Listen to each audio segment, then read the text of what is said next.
Abran por favor sus Biblias, pero hoy nos vamos a brincar Juan. Va a haber otra predicación que nos va a ayudar. Siempre, amigos hermanos, la palabra de Dios es buena en todo tiempo. Nos dirige, nos acompaña, nos ayuda, nos anima, nos restringe, nos exhorta. Todo el consejo de Dios es importante. Le titulé Una vida con propósito, porque a veces parece que podemos caer en la rutina. Ya sé que el domingo lo tengo que apartar y vengo a congregarme. Al evangelismo lo aparto, la oración del miércoles lo aparto. Pero tenemos que comprender cuál es la voluntad de Dios. Una vida con propósito. Es un tema muy importante en toda la Biblia. La Escritura enseña que Dios no nos creó simplemente para existir, sino para servir con un propósito. Y ese propósito le debe de glorificar. Aquí voy a dar algunos pasajes para que podamos comprender, ¿verdad? Una vida con propósito. No es vivir por vivir. No es congregarnos por congregarnos. Vamos a ver Eclesiastés, capítulo 12, por favor, verso 11. Eclesiastés, capítulo 12, verso número 11. Y dice así: las palabras de los sabios. Fíjate lo que dice. Sabemos quién escribió Eclesiastés, ¿verdad? Sí. Salomón, el hombre más sabio que existe. Pablo tenía la sabiduría que tenía Salomón, imagínate. Dice, las palabras de los sabios son como aguijones y como clavos bien clavados. Las de los maestros de colecciones dadas por un pastor. ¿Sí dice eso tu pasaje? Las palabras de los sabios son como aguijones. ¿Qué pasa cuando se expone la palabra de Dios? ¿No dice lo mismo el libro de los Hebreos en el capítulo 4? La palabra de Dios es como una espada de dos filos. Cuando la palabra entra, corta. Pero cuando entra la palabra, que es la espada, ¿verdad? ¿Cómo se siente cuando entra? Ok, es una vida con propósito. Ahora, el 12. Pero además de esto, hijo mío, estate prevenido.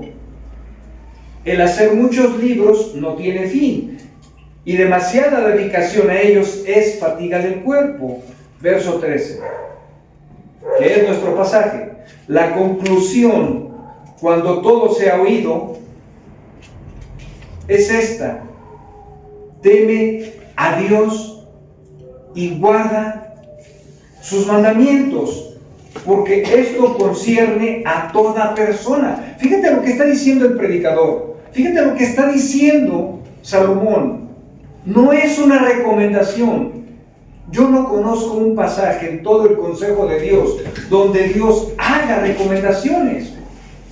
La conclusión, cuando todo se ha oído, es esta: teme a Dios y guarda sus mandamientos, porque esto concierne a toda persona. Verso 14, porque Dios traerá toda obra a juicio.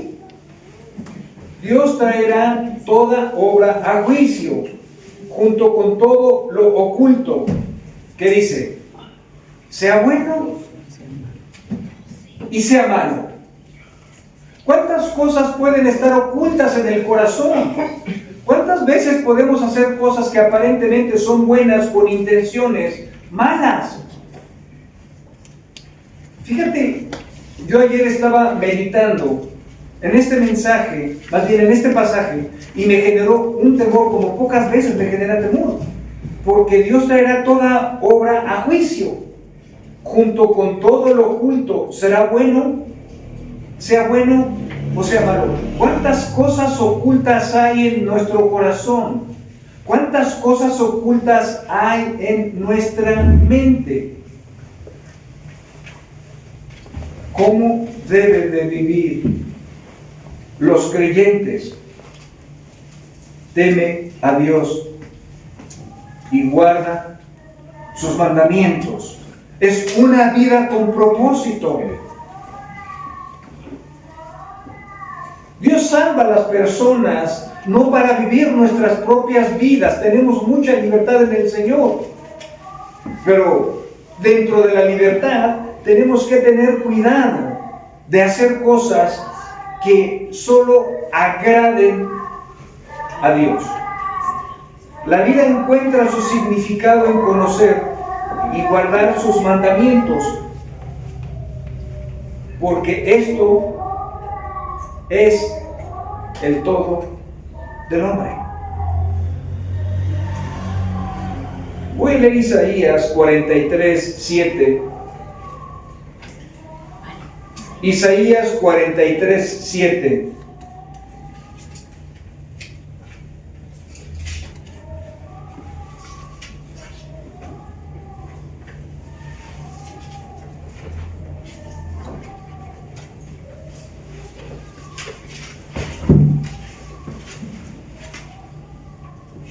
Voy a leer desde el 5. Este es uno de mis pasajes preferidos. Dice: no temas, porque yo estoy contigo. Del oriente traeré tu descendencia y del occidente te reuniré. Diré al norte: entrégalos, y al sur: no los retengas. Trae a mis hijos desde lejos y a mis hijas desde los confines de la tierra. Y viene nuestro pasaje: a todo el que es llamado por mi nombre, y a quien he creado para mi gloria, a quien he formado y a quien he hecho. Dios nos está revelando su voluntad. Dios es un Dios de propósitos. No solo no solo escoge a las personas desde la eternidad pasada. Aplica salvación en tiempo presente, nos salva, nos rescata, nos pasa de la oscuridad en la que vivimos a su luz admirable. Y fíjate lo que dice el 7: a todo el que es llamado por mi nombre y a quien he creado para mi gloria. Dios nos ha llamado para vivir para su gloria, a quien he formado y a quien he hecho. Y a veces se nos olvida vivir una vida con propósito, una vida que le glorifique. A veces solo tenemos en mente las cuestiones que tenemos que hacer, pero a veces el corazón no está concentrado en creer que Dios nos amó desde la eternidad pasada, nos dio una nueva identidad en Cristo, nos perdona en Cristo, porque tenemos un llamado para vivir para su gloria. Miqueas 6:8 dice: Él te ha declarado. Miqueas 6:8, Él te ha declarado. ¿Qué pide Jehová de ti? No es mucho. Fíjate lo que dice el autor. Está respondiendo Miqueas: solamente hacer justicia, amar, misericordia. Fíjate lo que Dios demanda. ¿De quién? De los que ha escogido, porque Dios tiene propósitos, y a lo mejor tú no has encontrado el propósito por el cual vives, no has encontrado el propósito por el cual existes, no has encontrado el propósito por el cual Dios te creó. Te ha declarado. No es algo oculto, es algo que ya reveló, es algo que Dios está compartiendo con nosotros hoy porque quiere que tengas una vida con propósito. Hermanos, no es vivir por vivir, no es venir por venir. Solamente hacer justicia, amar misericordia y humillarte ante tu Dios. Vivir, el propósito es vivir reflejando el carácter de Dios. Todo el consejo de Dios que nos habla hoy, lo que Dios nos está hablando, tenemos que comprender si lo estamos aplicando. ¿Qué demanda Jehová? El hacer justicia, amar la misericordia y humillarte ante tu Dios. Y eso redunda en el carácter, vivir reflejando el carácter de Dios. ¿Te das cuenta que no es venir, sentarme y escuchar y salir? Debo de poner estas palabras en mi corazón. ¿Estás viviendo reflejando el carácter de Dios? Yo quiero que tú hoy seas muy honesto y muy transparente contigo. ¿Estás viviendo y reflejando el carácter de Dios o estás reflejando tu carácter? Porque es una vida con propósito. Si Él te llama y Él te escoge, hermano, amigo, es porque Él te va a decir cómo tienes que vivir en la tierra que Dios te ha dado. No puede ser nada más que, parece que solo hay mandamientos de congrégate los domingos, porque dice Hebreos 10:25, no dejes de congregar como muchos tienen por costumbre. Sí, ese es un propósito, pero dentro del propósito hay muchos propósitos. Vivir reflejando el carácter de Dios. Ese es algo prioritario, ese es algo que a los cristianos nos debe de preocupar. Eso es algo, hermano, en lo que debes de trabajar todos los días. ¿Vives reflejando el carácter de Dios? Y si no es así, detente. Si no es así, detente.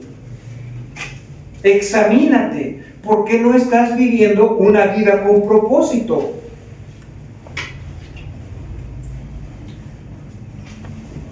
¿No dice un pasaje mejor vivir en un cuarto que vivir en una casa amplia con mujer rencillosa? ¿Por qué? Dios está demandando que los creyentes estemos trabajando continuamente en nuestro carácter, vivir reflejando el carácter de Dios. ¿Qué pide solamente Jehová? Hacer justicia, amar misericordia y humillarte. Se nos da tanto el humillarnos, ¿verdad? Es tan fácil humillarnos que nos cuesta tanto trabajo doblegarnos ante aquel que nos amó y nos salvó. Vamos a seguir escarbando. Dios quiere que tengamos un corazón conforme al suyo. ¿Qué decía de David? Aunque te parezca algo insensato, David tenía un corazón conforme al de Dios. Y ya sé que a tu mente lo primero que va a venir es su adulterio, es la mentira. David no vivió asesinando personas.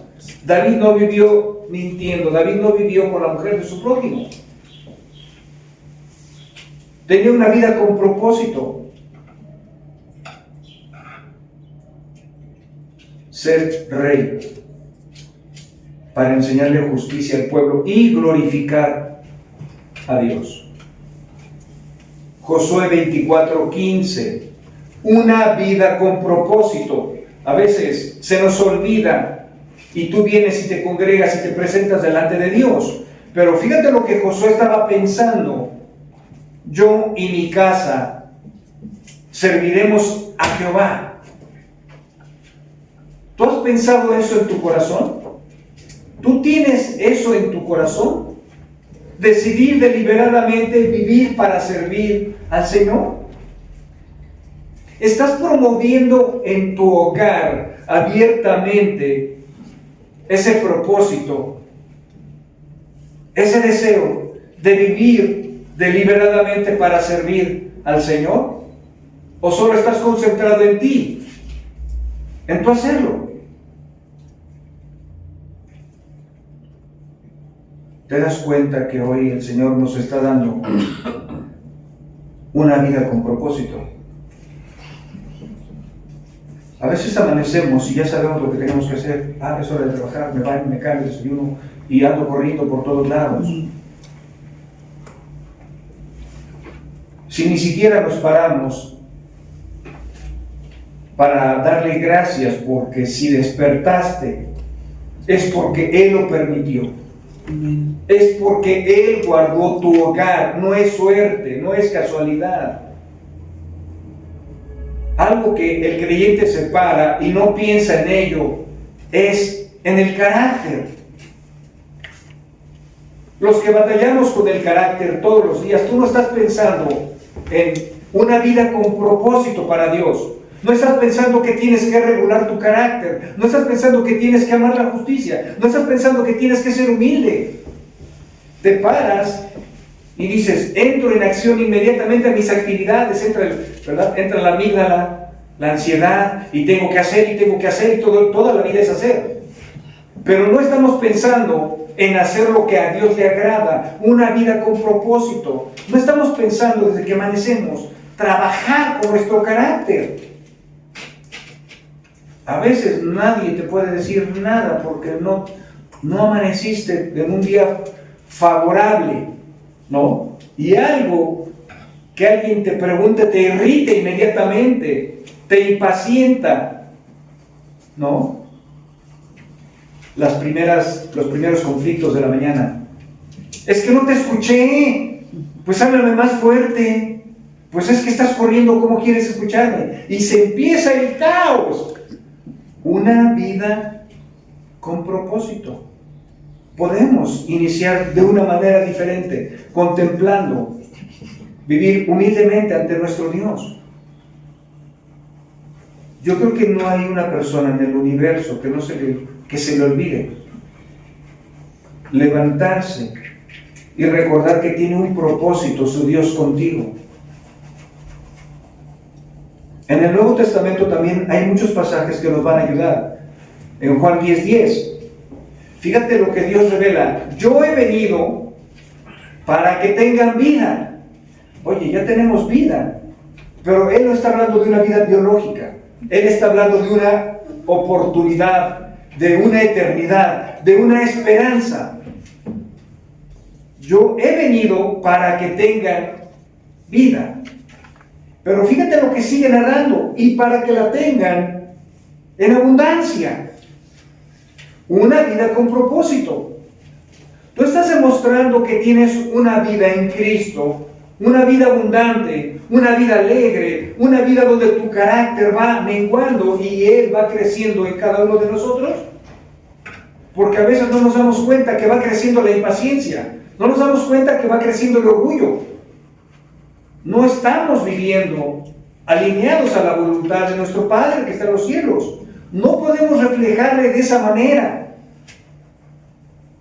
Cristo ofrece una vida plena, no una existencia mediocre, no una existencia vacía.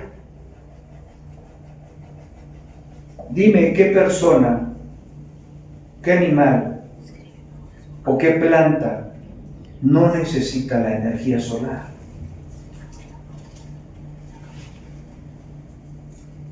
Todos necesitamos esa energía, nuestra piel. Imagínate que es lo mismo. Los creyentes necesitan revitalizarse, nutrirse de Él. ¿Para qué? ¿No has visto no has escuchado cuando alguien dice, mira, camina como su papá?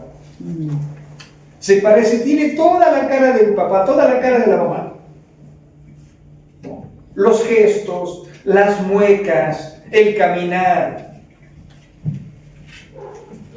Una vida con propósito.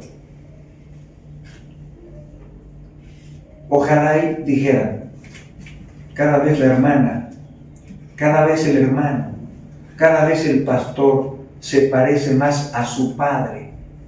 Cada vez hay una mayor identidad en el carácter con el Padre, paternalmente.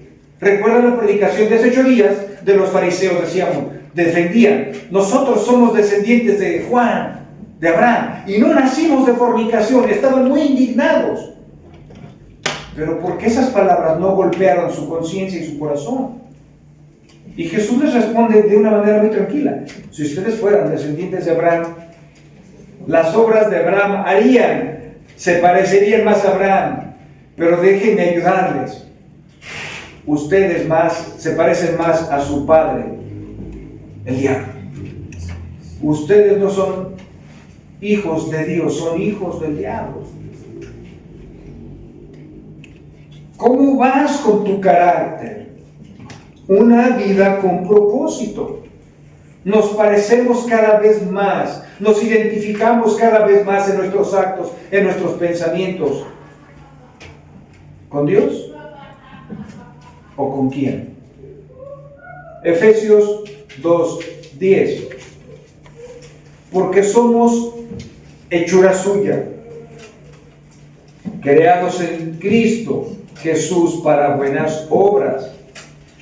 Fíjate, porque somos hechura suya, creados en Cristo Jesús. Ese es Efesios 2:10. ¿Creados para qué? Para buenas obras. Creados para buenas obras. Estamos viendo vidas con propósito. No te crearon, no existes por existir. Dios te salvó con un propósito, para que andes en las buenas obras. Dios nos salvó para vivir haciendo las obras que Él preparó. Filipenses 1:21, son un poco de textos, pero después hacemos una conclusión. Fíjate lo que Pablo dijo y lo que Dios reveló a través de Pablo. Porque para mí, el vivir es Cristo. La fuente de la vida de Pablo no era la iglesia, aunque es importante, no era la familia, aunque es importante, no era estar haciendo tiendas, no era tejer, no era hacer redes. Porque para mí el vivir es Cristo y el morir es ganancia, una vida con propósito. Cristo debe de ser el centro y la razón de vivir. ¿Qué ocupa el centro de tu corazón? ¿Te has puesto a pensar eso? ¿Qué te llena? ¿Qué te satisface? ¿El trabajo, el entretenimiento, tu familia? Cristo es el centro. Cristo dijo mismo: yo soy aquel que todo lo llena en todo. ¿Qué pasa cuando Cristo no está en el centro? Viene el caos, vienen los problemas, viene el vacío, viene la ansiedad, viene la tristeza. ¿Qué pasó con Abraham y su hijo? Ya no era el todo, el Dios de Abraham para Abraham. Lo estaba reemplazando con el amor de su hijo. Y comienza el caos. Yo soy aquel que todo lo llena en todo. Hay personas que no han experimentado esa verdad.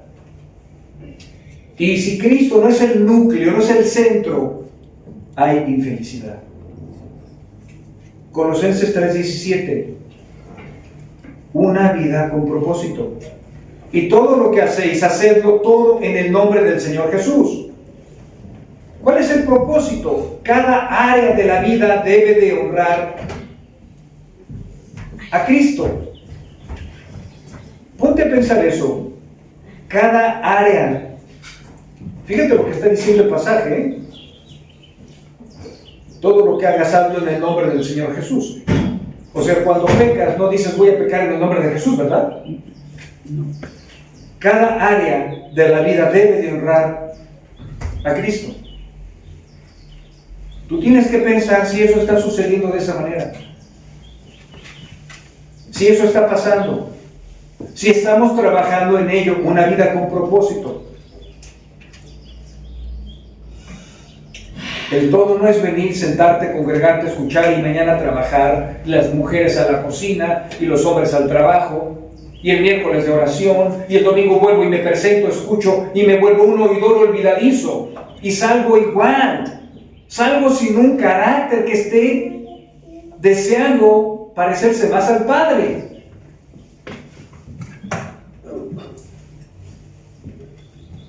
Segunda de Corintios 5:15, y por todos murió, para que los que viven ya no vivan para sí.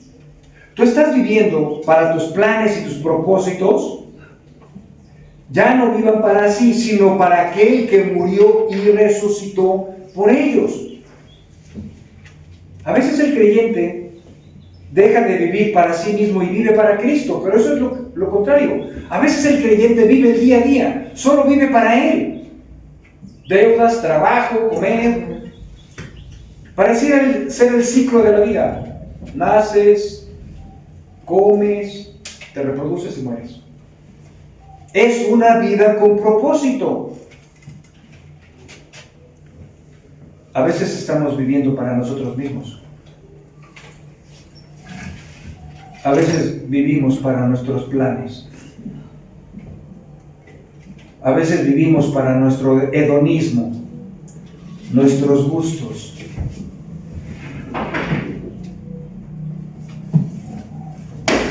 Primero de Corintios 10:31. Ya lo saben Si pues coméis o bebéis o hacéis otra cosa, hacedlo todo para la gloria de Dios. Hay propósitos. Si estuviéramos concentrados en los propósitos de Dios, no estaríamos tan afanados, no estaríamos tan ansiosos, no estaríamos tan vacíos, no estaríamos tan tristes. A veces no recordamos el propósito por el cual fuimos creados. A veces olvidamos hacerlo bien y hacerlo real en toda nuestra manera de vivir, ya sea pensamientos, actos, nuestro servicio. Cuando hablamos para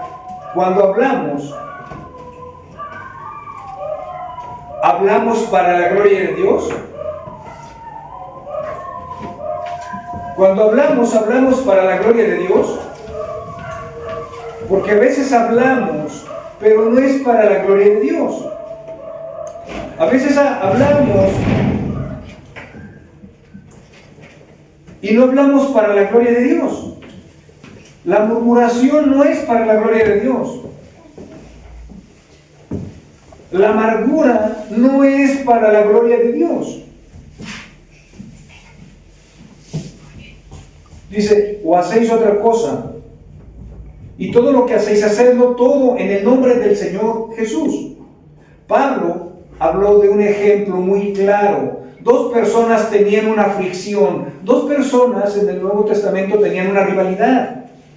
Y Pablo interviene con una carta y les dice, Pablo no alabó a los corintios y dijo, en esto no los alabo porque están teniendo faltas de amor entre ustedes. El apóstol habló de dos mujeres, ¿verdad? Evodia y Sintique. ¿Y qué les dijo Pablo? Les ruego que sean de un mismo sentir, porque tenían un desacuerdo, tenían un pleito que afectaba, fíjate, dos mujeres en una iglesia afectaba la paz de la iglesia. Está en Filipenses 4:2. Era un llamado a la unidad para que hicieran sus diferencias a un lado. ¿Cuántas veces las personas tienen diferencias y no las saben arreglar? Hay personas que se callan lo que sienten y cuando ya se sienten llenos, explotan. Sacan toda la olla express, ¿no? ¿O qué pasa cuando dos personas tienen un conflicto y no lo saben resolver? Lo van a hacer más grande. Están creando una división, porque ahí donde una de las dos se quede con una inconformidad, va a hablar mal de la otra persona creyendo que ella tiene la razón. Y entra la murmuración, ¿a dónde? ¿A tu casa? ¿Al trabajo? ¿A la iglesia? Dos mujeres estaban rompiendo la paz en una iglesia porque no se podían poner de acuerdo. ¿Eso te suena familiar? No nos da más datos el apóstol. Probablemente una de las dos pudo haber comentado con otras hermanas de la fe cómo se había sentido herida por la otra hermana, ¿verdad? Eso es inmadurez, es algo tan infantil. Eso es cuando las personas no saben arreglar un problema con alguien, van a hablar mal de esa persona, en vez de resolverlo lo van a agravar porque van a murmurar.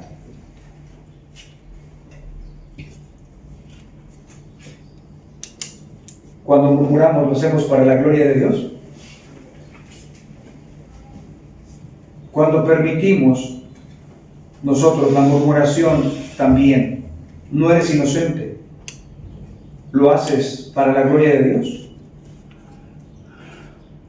La Escritura es muy clara: no participes de las obras infructuosas de las tinieblas. Personas que les encanta oír las opiniones negativas de otras personas. ¿Eso es para la gloria de Dios? ¿No sabías que irrumpes la paz? La murmuración no solo corrompe el corazón, irrumpe con la paz. La murmuración irrumpe con la comunión entre Dios y tú, porque eso no es para su gloria.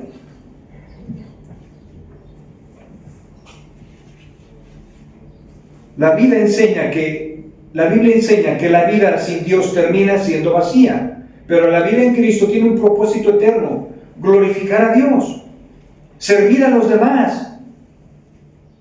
Hay personas que no sirven o que solo hacen lo que se les pide. Jesús dijo algo muy fuerte: siervos inútiles. Bueno, ¿qué tengo que hacer? Esto ya lo hice.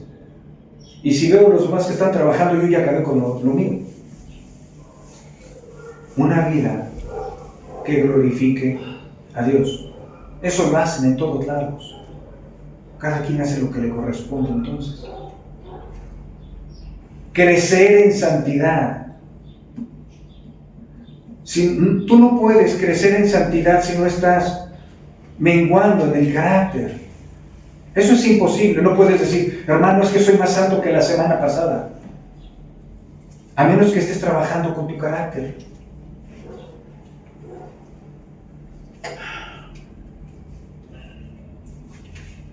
Déjame recordarte otra vez el pasaje. Solamente hacer justicia. Él te ha declarado: ¿qué pide Jehová de ti? Hacer justicia, amar misericordia y humillarte ante tu Dios. Vivir reflejando el carácter de Dios. Anunciar el Evangelio. A veces anunciamos el Evangelio el día que estipulamos como iglesia, pero parece que no se pudiera hacer otro día. Solo es ese día. ¿Estás viviendo una vida con propósito? Benditos son los pies de aquellos que anuncian las buenas nuevas. ¿Cómo podemos participar y decir: Señor, queremos extender tu reino, si no lo hablamos, no lo compartimos? ¿Realmente nuestro corazón está centrado en su voluntad o solo el vivir por vivir?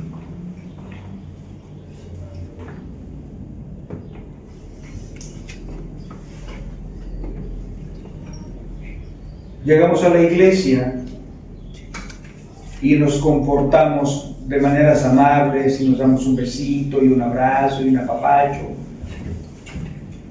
Con los hermanos que no convives solo una vez a la semana, pero llegas a tu casa y cómo interactúas con los demás.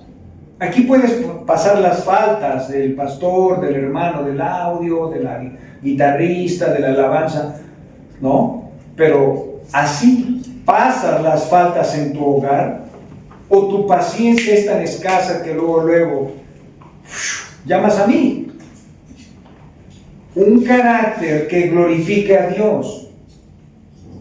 Aquí podemos, y lo estoy diciendo todo para que intentemos comprender lo que Dios demanda. Ser tan dulces, tan amables. Sí, ahorita voy a darle un segundo. ¿En tu casa eres tan correcto también? ¿En tu casa eres tan amable? ¿En tu casa eres tan controlado, tan paciente, tan servicial? ¿Por qué? Porque Él te llamó con un propósito. Para vivir para Él. Si comes, que yo creo que sí comes, ¿verdad? Y bebes, y yo creo que también bebes. Todo lo que hagas, hazlo para la gloria de Dios. Cuando riñes con alguien, ¿estás consciente que no estás viviendo en ese momento para la gloria de Dios? Cuando te quejas de las injusticias de los hermanos, en el trabajo, de la familia, ¿vemos un propósito? Porque Job no halló despropósito alguno. Y mira que el ejemplo es muy contrastante, muy intenso. Últimamente, cuando han entrevistado, de hecho al pastor, algunos hermanos en Nigeria, yo no los veo amargados, yo no los veo resentidos, yo los veo alegres. Y nosotros en nuestra comodidad, con un trabajo, con un sueldo, con donde poder, algo que teche nuestros cuerpos para no mojarnos de las inclemencias del tiempo, parece que somos más ingratos que ellos.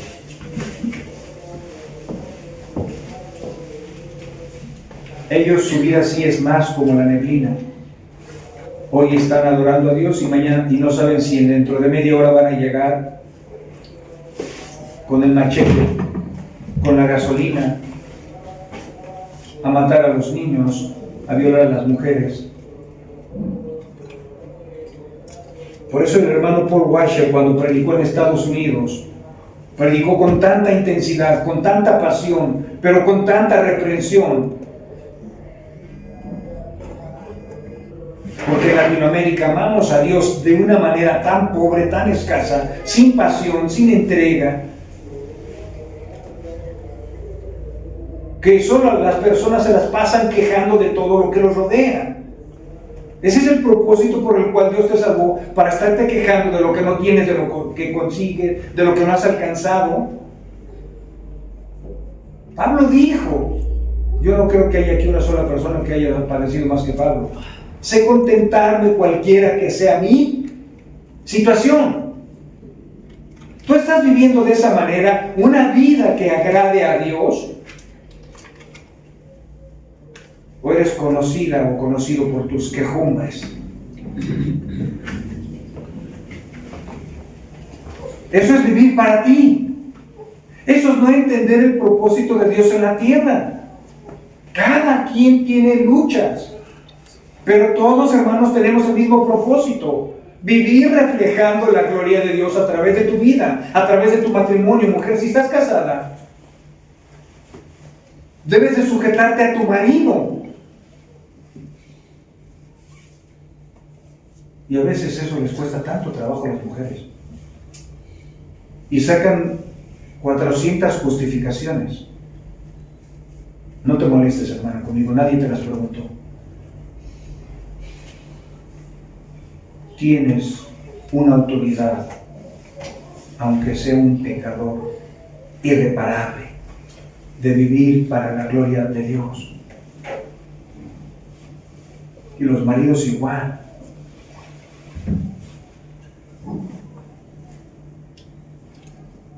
Ahí va el carácter. Un carácter que esté reflejando la presencia de Dios en tu vida. Eso hace la cruz. Hemos dicho muchas veces, hermanos amados, Jesús revela su corazón en Juan 10:28. Mis ovejas oyen mi voz y hacen lo que quieren. Si hacen lo que quieren, no son sus ovejas. Mis ovejas oyen mi voz y me siguen. ¿Por qué me siguen? Porque están haciendo lo que yo demando. Porque mis ovejas están entendiendo que yo soy el buen pastor. Porque mis ovejas están entendiendo que ellas dependen de mí y yo les doy vida eterna. Esa es la consecuencia de la eternidad. Hermano, esa es la consecuencia de la salvación. Hoy en día parece una moda, soy creyente, soy salvo. ¿Dónde están las evidencias? ¿Dónde está el seguimiento piadoso de nosotros, de hombres y mujeres, que están cambiando su carácter para poder vivir para la gloria de Dios? La contención es un problema en los seres humanos, en las mujeres, en los hombres, que cuando tú crees, solo está en tu mente, que cuando alguien te hace una injusticia, y vas, y no te callas, y vas, y vas. Esa es la contención de la que habla Pablo. Y vas, y no te callas. Hermana, hermano, no estás representando a Dios. Solo estás representando las obras de la carne. Solo estás representando que estás bajo la influencia de la amígdala. Solo estás representando que no tienes contentamiento. Solo estás representando como Evodia y Sintik, una de las dos, no pudo tener el amor suficiente para dejar pasar el agravio. Ahí van a la carga, rompiendo la paz en una iglesia, porque dos personas no se pudieron poner de acuerdo. Porque cada quien seguramente quería tener la razón. Pablo tiene que intervenir, hermanos, tiene que intervenir un apóstol para que hubiera paz. Ruego a Evodia y a Sintik que sean de un mismo sentido, o sea, que haya unanimidad, que haya perdón, que haya armonía. A veces se nos olvida que ya no vivimos una vida con propósito. Es domingo, ya sé que me tengo que parar temprano, salir corriendo, bañarme, peinarme, pero no vienes pensando en que Dios te salvó con un propósito. No vienes pensando en que estás representando a Dios. ¿Sí supieron que hubo un mexicano, creo que en Brasil, y uno en Nueva York? Hubo eventos muy grandes.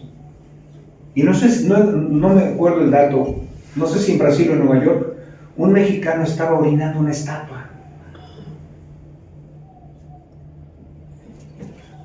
En un partido de béisbol se estaba peleando un gobernador en Estados Unidos. Se supone que nos representa. Sí nos representan. ¿Cómo nos representan?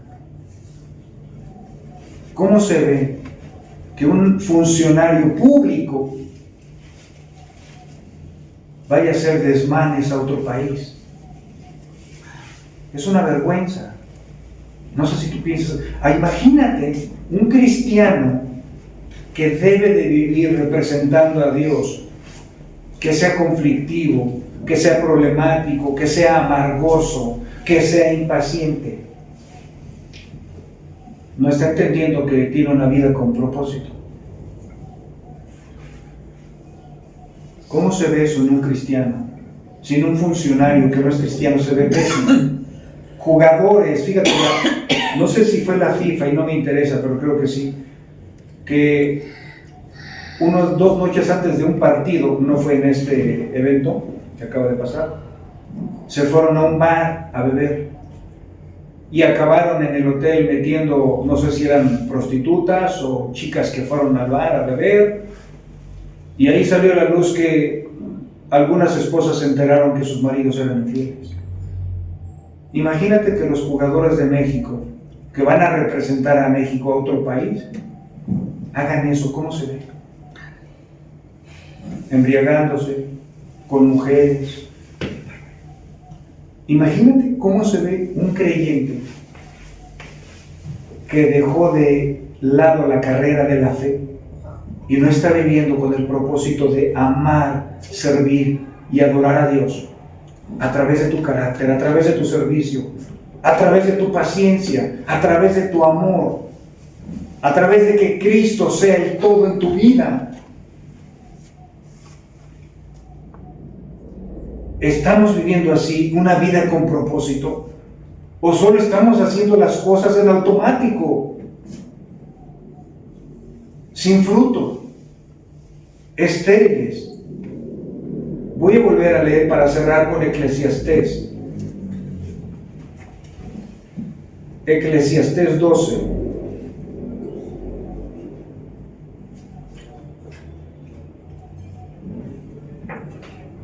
Las palabras de los sabios son como aguijones. Cuando alguien te ayuda y te dice que no, o que lo que estás haciendo está mal, ¿cuál es la reacción que causa en ti? ¿Qué es lo que tú piensas? Uy, has de ser muy santo, tú no pecas. Reprende al sabio y te amará. Reprende al terco, al necio, y te aborrecerá.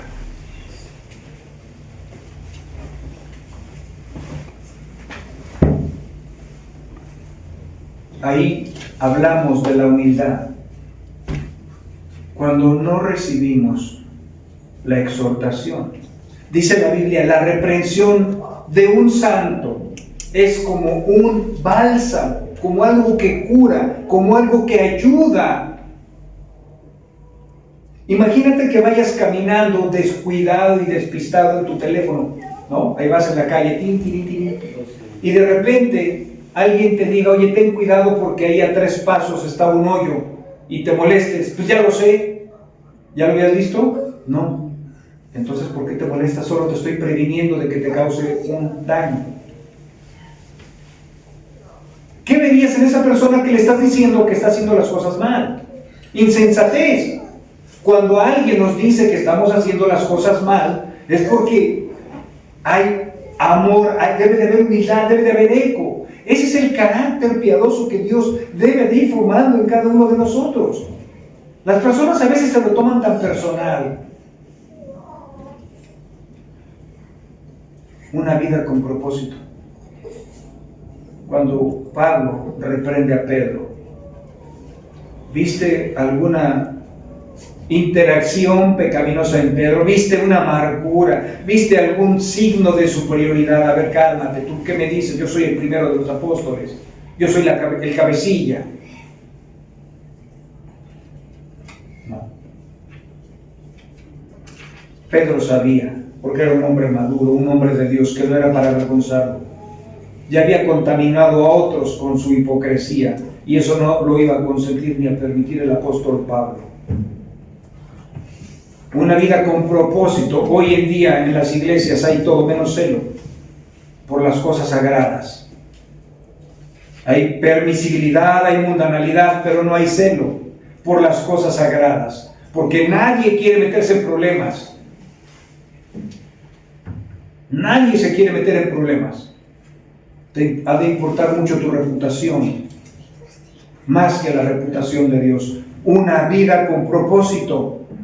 Si comemos, para Él comemos. Si vivimos, para Él vivimos. Ya sea que comamos o muramos, de Él somos. Se nos olvida que fuimos llamados a una vida con propósito. No es vivir por vivir a ver cuándo muero. Es vivir representando a aquel que me amó, me perdonó, me salvó. Hermanos, la cruz debe de tener mucha influencia sobre nuestras vidas, mucha influencia sobre nuestras mentes, mucha influencia sobre nuestros corazones. Porque ahí es donde somos transformados, cuando recordamos lo que Él hizo por nosotros.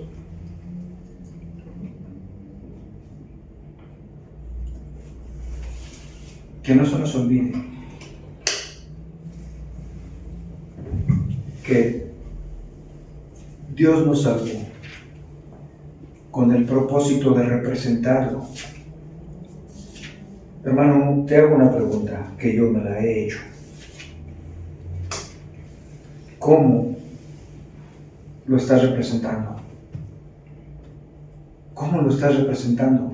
Porque Él dijo, Jesús dijo, yo soy la luz, y la luz alumbra. Pero también dijo más adelante, ustedes los creyentes son la luz del mundo. Porque la luz, ¿verdad?, alumbra la oscuridad de las tinieblas de las personas. Ustedes son la luz, ustedes son la sal. ¿Qué hace la sal? Muchos decíamos, da sabor, sí, pero el propósito del autor no era que tú pensaras en que da sabor. ¿Sabes qué hace la sal? Lo cual lo escribieron en el Nuevo Testamento. Retrasa la corrupción, retarda la corrupción de la carne. Y cuando dice ustedes son la sal, es que debemos de impedir la corrupción. No puedes impedir la corrupción de la sociedad, pero sí puedes impedir tu corrupción y la corrupción de tu familia. Por eso dijo, yo soy la sal del mundo, yo soy la luz del mundo. ¿Estás viviendo con esos propósitos? Porque puedes empezar por una convicción. Hermano, no.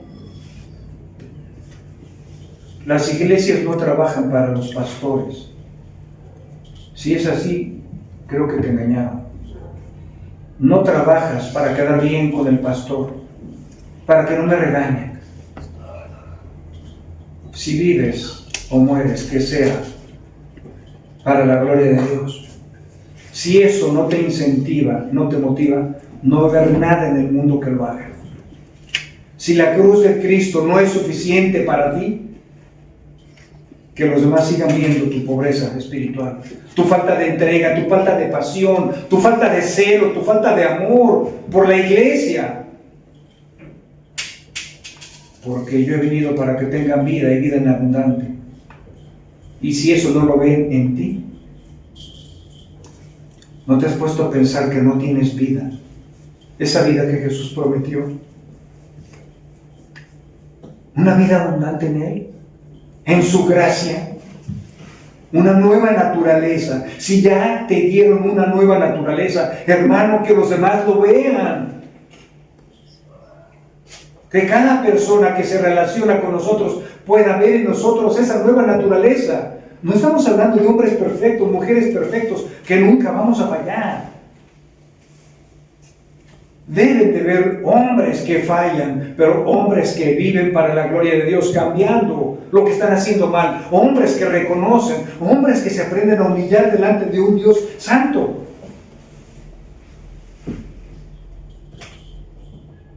¿Vives para su gloria?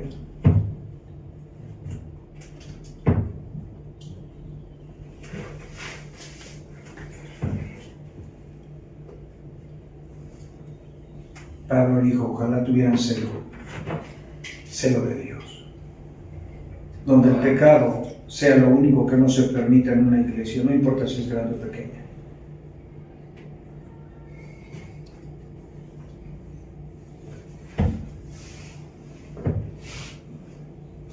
Que podamos comprender todos juntos, las personas que están viendo esta transmisión, que Dios no nos salvó para ser religiosos, apagados, mediocres, pasivos.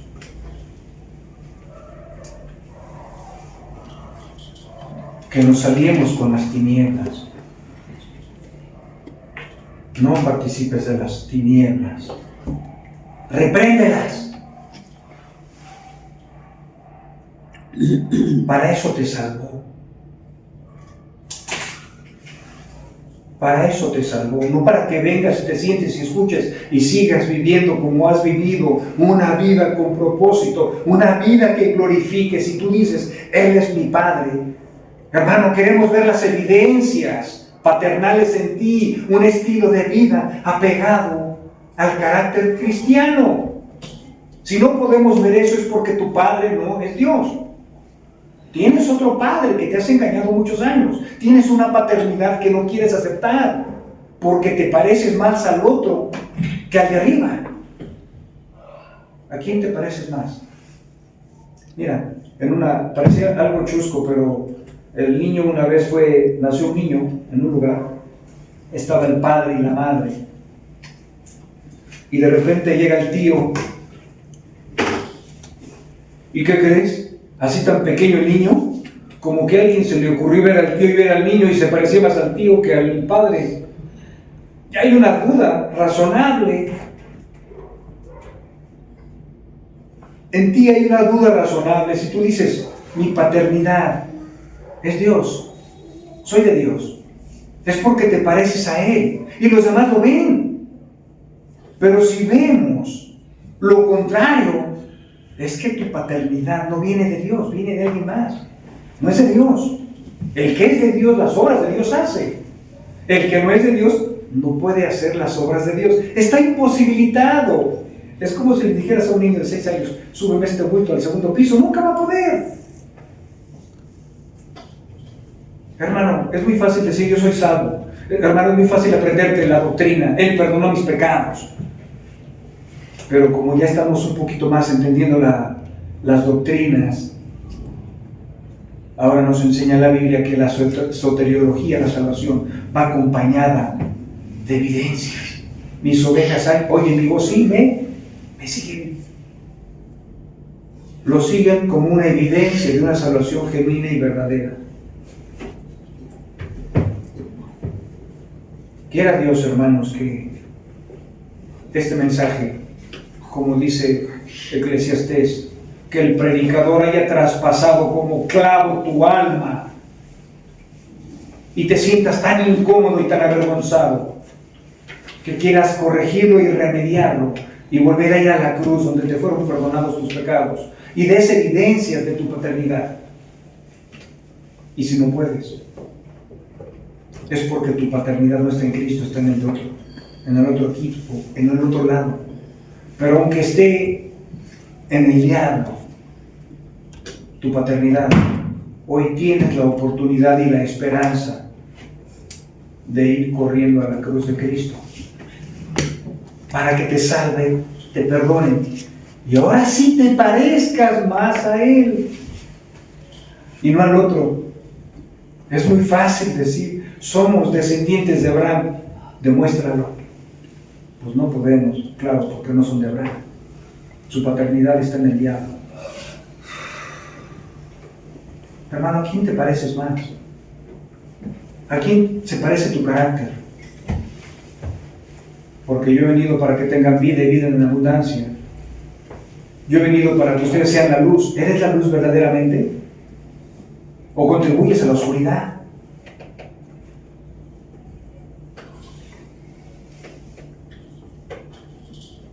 Alguien dijo en la Biblia, Jesús es mi luz y mi salvación.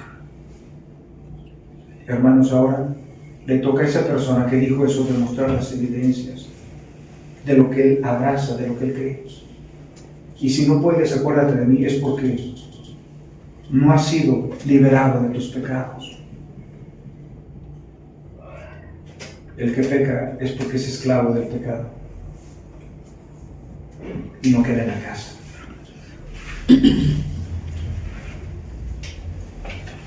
Es mejor analizarnos sin engañarnos a decir que nuestro Padre es Dios con la boca.